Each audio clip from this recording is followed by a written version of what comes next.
नमस्कार. इतिहासात ना काही कथा अशा असतात जिथे ताकदीपेक्षा युक्ती श्रेष्ठ ठरते. आज आपण अशीच एक जबरदस्त गोष्ट पाहणार आहोत.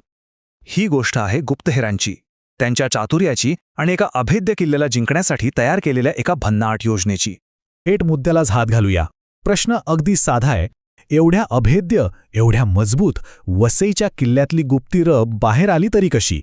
हाच तो प्रश्न आहे ज्याच्या उत्तरामध्ये एक अफलातून रणनीती दडलेली आहे. तर या गोष्टीची सुरुवात होते बसईच्या किल्ल्यापासून. आणि हा काही साधासुधा किल्ला नव्हता.